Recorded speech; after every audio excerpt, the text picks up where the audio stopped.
welcome to Ask Me classes. So today we'll be discussing about some MCQs related to highway engineering. So let's begin with the first question. The camber of the road should be approximately equal to the what times of longitudinal gradient? The correct answer is 1/2.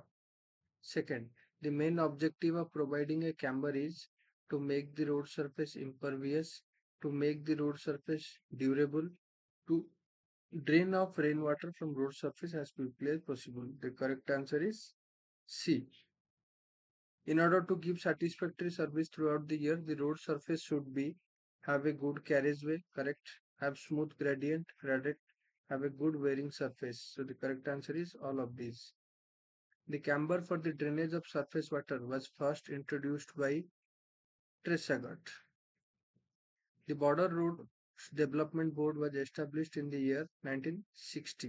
The advantage of providing super elevation is intensity of stresses on the foundation, correct, to increase the stability of the fast moving vehicles, correct, to achieve higher speed of vehicle super elevation, they negotiate a horizontal curve, the correct, all of the above.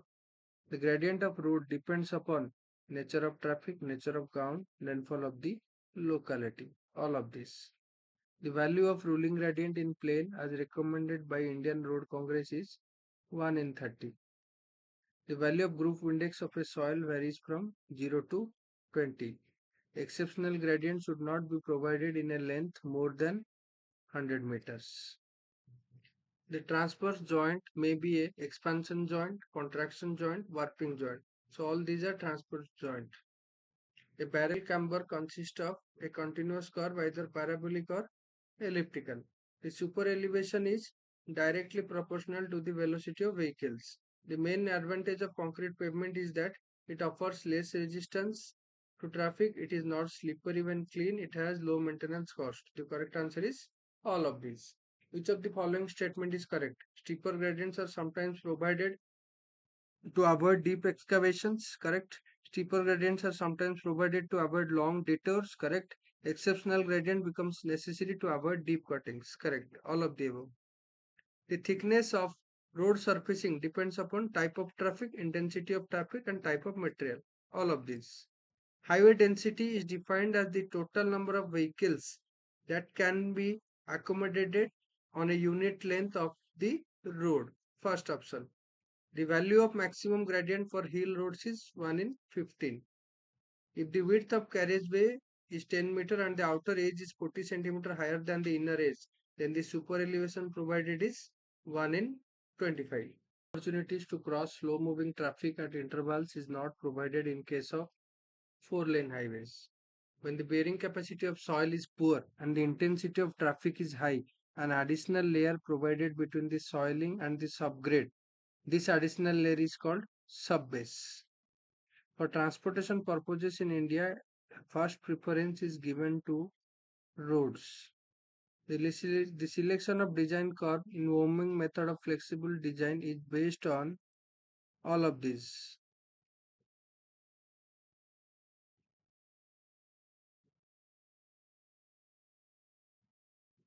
Of all the forces stressing a concrete pavement, the most significant are those imposed by wheel loads. Of course, the vehicular loads. The city roads, which are meant for through traffic, usually on a continuous routes, are known as arterial streets. The theoretical capacity of a highway depends upon average length of the vehicle, average spacing of the moving vehicle. So correct answer is both A and B. Which of the following statement is correct? The amount of camber depends upon the rainfall of that area, correct. The steeper the camber of the road, the more inconvenient it is for traffic, correct. On a pavement with parabolic camber, the angle of inclination of vehicles will be at the edges. So there are three types of camber: straight camber, parabolic, and composite camber. In waterbound macadam roads, small broken stones are laid into, correct. Voids between the stones are filled by stone, yes, correct. Camber for drainage is given at the formation layer, correct. All of the above. The longest road constructed during the time of Shershah Suri was from Lahore to Kolkata. The camber consisting of two straight slopes joining at the center. It's called sloped camber. The road surfacing should be impervious, durable, stable, any one of these. A water-bound macadam is an example of flexible pavement. The superstructure of a road is called wearing layer, wearing course, road surfacing, any one of these. The steepest gradient which is to be permitted on the road is called maximum gradient or limiting gradient. The total rise or fall between any 2 points chosen on the alignment divided by the horizontal distance between the 2 points is called average. The longitudinal joint in concrete pavements as recommended by IRC is of butt type. The maximum number of vehicles that can pass a given point 1 hour under the prevailing roadway and traffic condition is known as on a lane or roadway as possible capacity of traffic lane.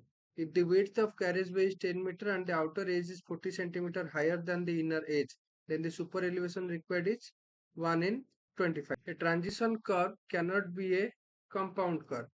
The longitudinal joint in concrete pavements as recommended by IRC is of butt type. The volume of traffic that would immediately use a new or an improved road when opened for traffic is known as current traffic. The stopping side distance depends upon reaction time, braking time, speed of vehicle, all of this. The main disadvantage of concrete roads is that initial cost is high, it requires skilled personnel for construction, it requires cautious handling of the material, all of the above. The structure of a road is composed of subgrade, subbase, base, all of these. Valley curves are required to be introduced. A negative grade meets a positive grade, correct? A negative grade meets another middle negative grade, correct? A negative grade meets a steeper positive grade, all of the above. The factor which influences the design of curves is speed of the vehicle, maximum permissible super elevation, permissible centrifugal ratio, all of these. According to IRC 52/1973, the first stage for fixing up alignment of a hill road is reconnaissance. At the end of reconnaissance phase, the selected alignment is pegged by using 2-meter poles on which number of peg is marked, direction of proposed alignment is marked, distance between two pegs is marked. All of these. Which of the following statement is correct? The subbase thickness is directly proportional to the group index, correct? The higher the group index, larger is the thickness, correct? If the group index value of subbase is between 5 and 9, then the subbase is poor. Correct. All of the above. So group index value जितना कम होगा उतना अच्छा है. The longitudinal labels in detailed survey of hill road should be taken at 10-meter intervals. This may be tongue and group type, butt type, weekend, plain type. Correct answer is all of these. In CBR test, the value of CBR is calculated both for 2.5 and 5 penetration. So thank you so much for being with us. Please like, share and subscribe to Ask Me classes. We'll be coming with more number of MCQs in our series.